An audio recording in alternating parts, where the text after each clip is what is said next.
예, 주말 사이 짚어볼 정치권 이슈들이 정말 한가득입니다. 일단 국민의힘은 TK, PK 영남권 공천이 시작이 됐는데요. 윤석열 대통령이 가장 아끼는 후배라고 하는 추진모 전 법률비서관 부산 해운대갑에 단수 공천이 됐습니다. 지금까지는 유일한 용산 출신 단수 공천이에요. 그런가 하면 현역 컷오프가 아직 한 명도 없다는 거 특징이다. 앞에서 설명드렸죠. 자, 공천의 이모저모 국민의힘 김경률 비대위원과 함께 짚어보겠습니다. 어서 오십시오. 예, 반갑습니다. 제가 조금 전에 주진 뭐라 그랬어요? 네. 지금 뭐 배우가 갑자기 생각이 주진우 예, 전 네, 맞습니다. 법률비서관. 네. 아니 오늘 현안은 아닙니다만 그래도 김경률 위원 얼굴을 보니까 제가 또 질문 드리지 않을 수가 없네요. 네. 아니 총선 출마를 포기하느냐 비대위원을 포기하느냐 아니면 둘 다 하느냐 뭐 고민하다가 총선 포기 쪽을 택하셨어요. 네. 후회는 안 하십니까? 예.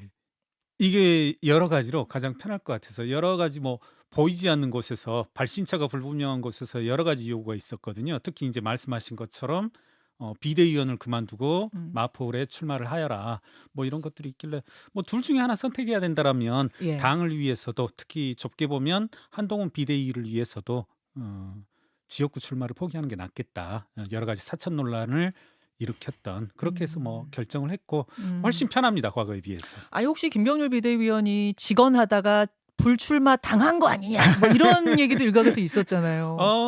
순전히 제 스스로의 의사 결정이었습니다. 그렇습니까? 알겠습니다. 여당 공천 얘기로 좀 넘어가 네. 보죠. 어제 영남권 단수 공천자들 발표가 됐는데 주진우 전 비서관이 그야말로 양지 중에 양지 해운대 네. 갑 공천 받았습니다. 네. 근데 워낙 윤 대통령이 아끼는 후배다 보니까 이거 특혜 아니냐 뭐 이런 얘기도 나와요. 그런 말씀도 나오더라고요. 아무래도 또 초점이 됐었던 것으로 기억하고 음. 우선 한 가지는 보니까 그 부산, 대구, PK, TK 어제 이제 우선 공천 단수 공천 비율이 약 30% 안팎이더라고요. 그래서 예. 제가 봤을 땐 조금은 결정하기 편한 것들을 어제까지 결정을 했었고 예. 그다음에 아무래도 저희 당이라고 항상 무난하게 그리고 잡음 없이 이루어질 수 있겠습니까? 앞으로 조금은 여러 군데에서 마찰음이 나올 것 같고요.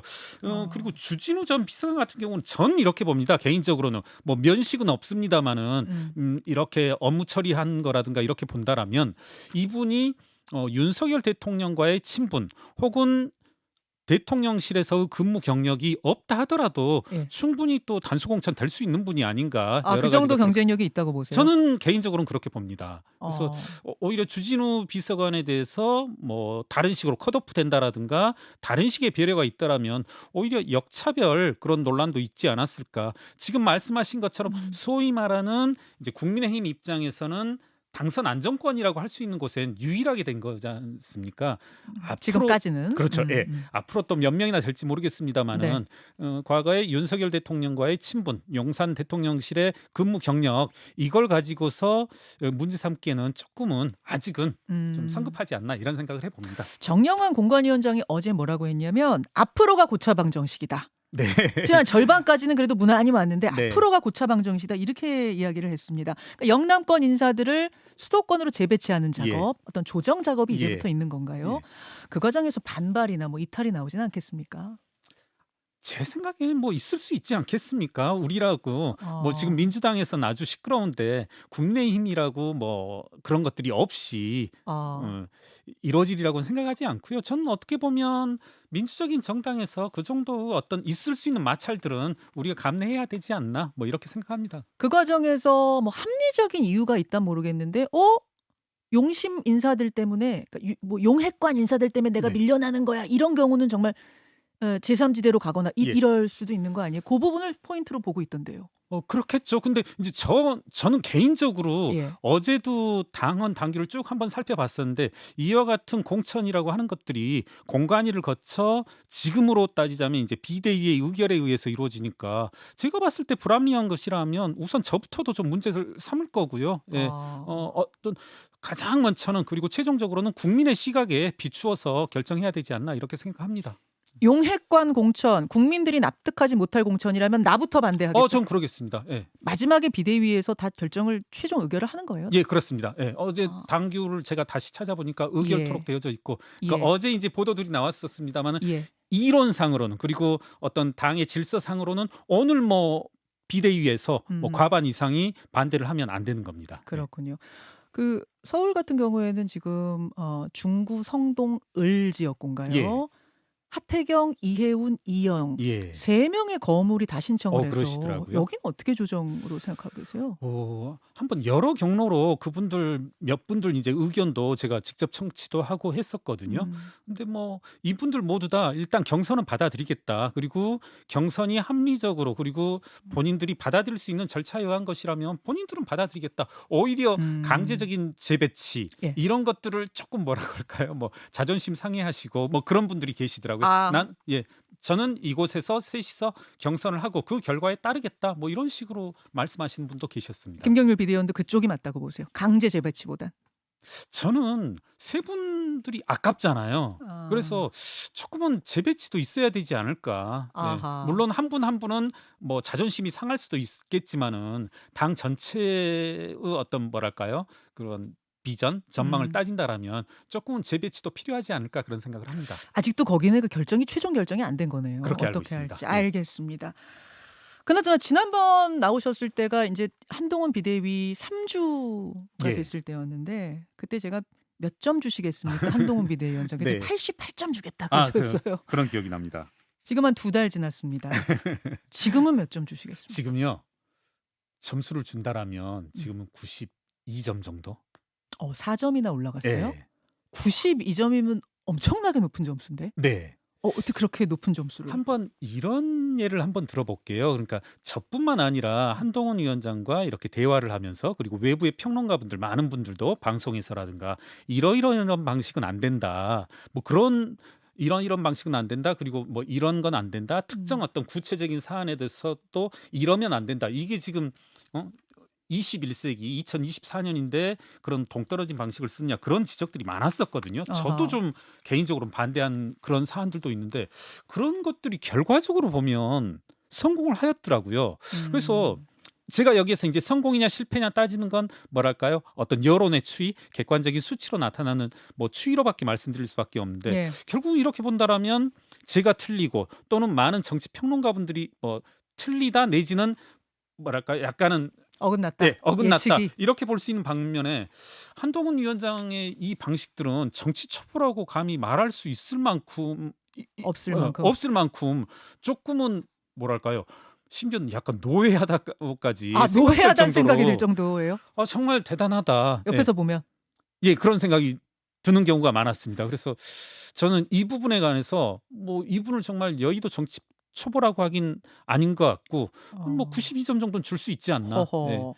최근 여론조사, 주말 사이에 나온 여론조사 흐름을 보면은 국민의힘이 민주당을 앞선 것들이 좀 나오고 있습니다. 예, 오차범위 밖으로까지 앞섰다고 들었습니다. 이것도 결국 한동훈 효과라고 보시는 거예요? 저는 그렇게 봅니다. 기억하시겠지만은 이제 작년 말 네. 12월 28일 날 비대위가 출범을 하였고 그때 당시 이제 출범의 계기가 됐던 것조차도 서울에서 6석밖에 당선 가능성이 있지 않다. 어떻게 보면 최악의 경우에서 출발하였는데 벌써 이렇게까지 뭐랄까요? 추이를 반전시킬 수 있었던 것은 저는 뭐 한동훈 비대위, 좁게는 한동훈 위원장의 역할이 크지 않나 이렇게 생각합니다.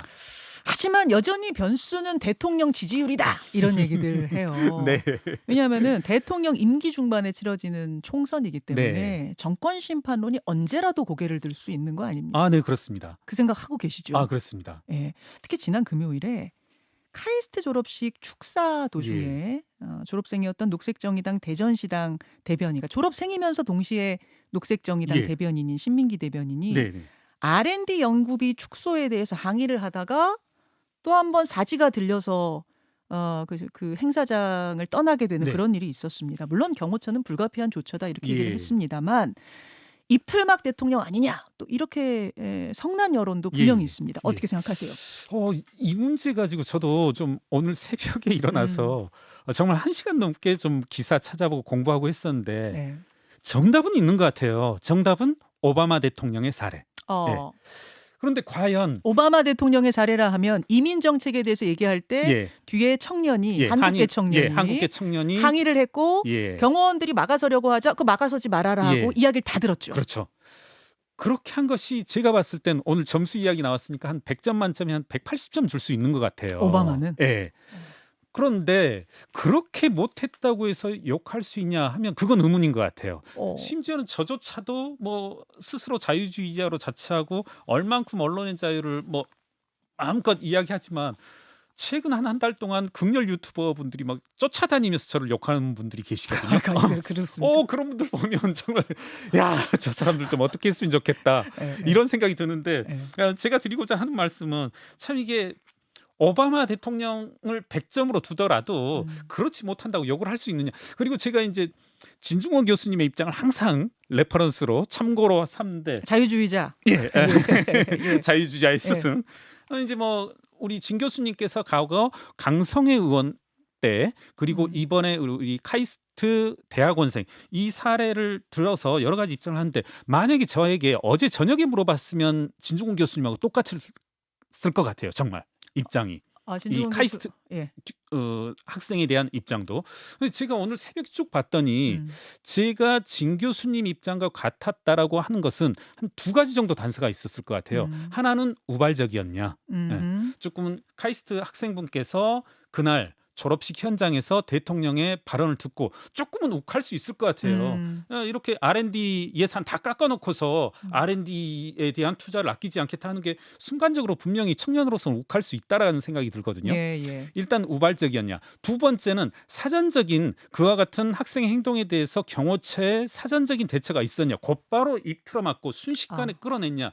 이 부분, 이 두 경고를 먼저 했느냐? 네. 그래도 안 듣자 틀어 막은 거냐? 네네. 이거. 예. 이 두 가지에 대해서 첫 번째 이게 우발적이 아니고 이제 준비를 하였었던 거고 그 대통령의 발언과 상관없는 구호성 외침도 있었더라고요. 뭐 부자 감세라든가 이런 여러 가지 정치적 이슈를 가지고 왔었던 준비된 이벤트였었다라는 것과 두 번째는 이제 적어도 보도상으로는 제가 본 보도상으로는 사전에 경호처에서 자제를 요청하는 그런 같은 사인이 있었다.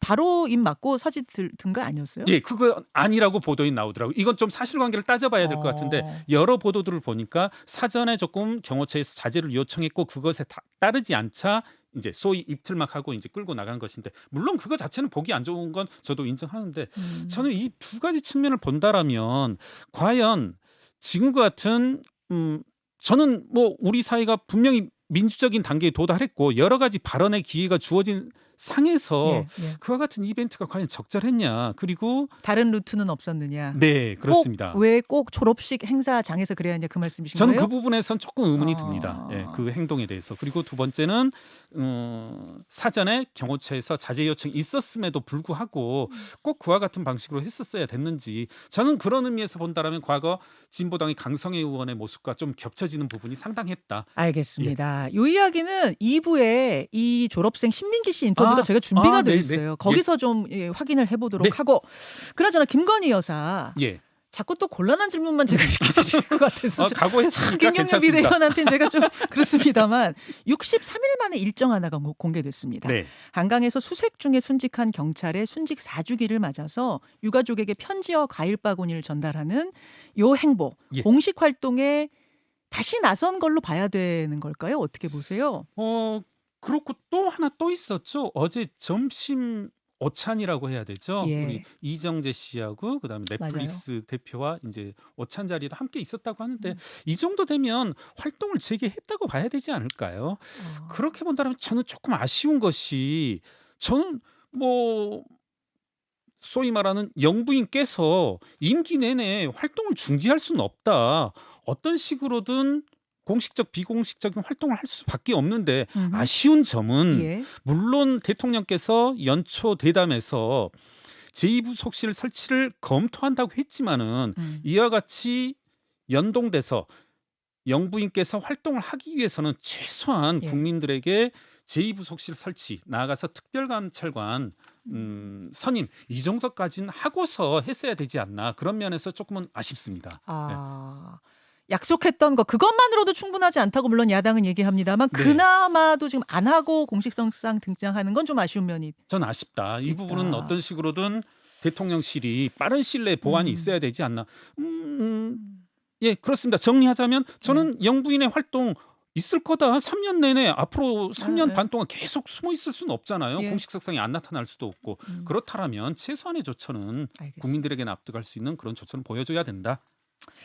그 얘기가 나왔을 말이나 2월 말쯤 되면은 그 쌍특검법, 네, 쌍특검법에 예, 그렇습니다. 대한 재표결이 있을 것 같습니다. 예, 예. 이 결과는 어떻게 예측하고 계세요? 아마 이것도 이제 총선을 앞둔 만큼 여러 가지 정무적, 정치적으로 고려가 될 텐데요. 마찬가지로 우리 국민의힘의 음. 공천 결과와 상당히 뭐 공천 결과, 공천 일정과 맞물려 있지 않을까. 그때 과연 이탈표가 얼만큼 생길지 바로 뭐 그 이런 부분인데 예. 예측하시기로 지금까지 공천 흐름에 대해 예측하시기로는 지금까지라면 큰 어려움은 없을 것 같다. 아. 특히 아시겠지만 이제 강서구에서 우리 김성태 의원님 그리고 이제 김무성 전 의원 같은 경우에도 상당히 전향적으로 우리 국민의힘의 움직임에 동조해 준 만큼 지금 같은 추세라면 큰 어려움이 없을 텐데 모두에서 말씀드렸지만 세상 일은 또 모르고 저희 국민의힘이라고 어떻게 아무 잡음이 없겠습니까? 그런 것들은 뭐 충분히 있을 수 있지 않나. 잘 우리들이 추스려내야 할 그런 과제라고 생각합니다. 알겠습니다. 국민의힘 김경률 비대위원 만나고 있습니다. 한 2분 정도 남았는데 지역구 중에 지금 주목받는 곳이 이른바 명룡대전 치러지는 저 인천 계양을인데요. 어제 원희룡 전 장관하고 이재명 대표가 만났대요. 한 6초. 네. 그 장면 봤습니다. 보셨어요? 동영상 봤습니다. 보실 수 있는 분들 위해서 제가 잠깐 틀어드릴게요. 네네. 아주 어색하게 6초죠. 근데 주말 사이에 나온 여론조사를 보니까 두 사람 가상 대결을 시켜보니 예. 이재명 49.1대 원희룡 41 예. 이렇게 나왔대요. 이거 어떻게 해석하세요? 제가 그곳에 한 10년 가까이 살고 아직도 사무실은 거기 있거든요. 아 거기 사셨어요? 예. 그래서 제가 그것을 좀 잘 압니다. 아직도 사무실은 개인 사무실은 거기 있습니다. 예. 그래서 그곳이 정말 공고한 민주당 텃밭이라는 것도 알고 다른 여론조사 기관이지만 상당히 더 격차가 되게 컸던 것으로 기억하는데 지금 원희룡 전 장관께서 이와 같은 표차라면 네. 저는 이제 사실 선거는 추이다, 민심은 추이란 말씀을 하는데 이 정도라면 좀 뒤엎어지는 건 시간 문제가 아닌가. 그리고 지금 이재명 대표에게 그리고 민주당에서 나타난 여러 가지 내용들 공천 과정에서 저희 국민의힘과 대비되는 여러 상반되는 잡음들이 다 이 이재명 대표의 지역구에 뭐 표심으로 반영되고 있는 게 아닌가. 예, 저는 상당히 낙관적으로 봅니다. 원희룡 장관. 그 지역을 잘 아는 분이 보시기에 41%면 이거는 엄청난 거라고 그렇습니다. 보시는 예. 거예요? 알겠습니다. 1시간 1분 남았나요? 조국 전 장관이 이제 신당을 예. 만들지 않습니까? 이른바 김경률 비대위원은 뭐 조국 저격수 이런 예, 이렇게 별명이 붙어 있는 분이신데 결국은 민주당 연합 비례정당에 합류할 것 같습니까? 안 할 것 같습니까? 전망만 하나 여쭐게요. 저는 뭐 한다 안 한다 딱 단칼로 베어서 말하기는 힘들 것 같고요. 이런 생각은 들더라고요. 그 소위 말하는 비례연합정당 그리고 비례연합정당에 참여하는 시민단체의 여러 이제 대표적인 인물들 그리고 소수정당 모습들 네. 보면은 이분들 한 명 한 명 제가 잘 아는 분들도 계시는데 이분들이 과거 2019년도부터 이른바 조국 수호 검찰 개혁에 상당히 적극적이셨던 분들이거든요. 조국 전 장관 개인에 대해서도 상당히 뭐랄까 우호적이었던 거고 그렇다면 단순히 단칼로 이렇게 분리해내기는 쉽지 않을 거다. 일부 뭐 정가의 평론들처럼 그래서 저는 조국 전 장관이 비례연합정당에 참여 이게 쉽게 결정을 하진 않고 오히려 전 세모 5에 가까운 세모로 보고 싶습니다. 여기까지 현안들 짚어봤습니다. 고맙습니다. 예, 감사합니다. 김현정의 뉴스쇼는 시청자 여러분의 참여를 기다립니다. 구독과 좋아요, 댓글 잊지 않으셨죠? 알림 설정을 해두시면 평일 아침 7시 20분 실시간 라이브도 참여하실 수 있습니다.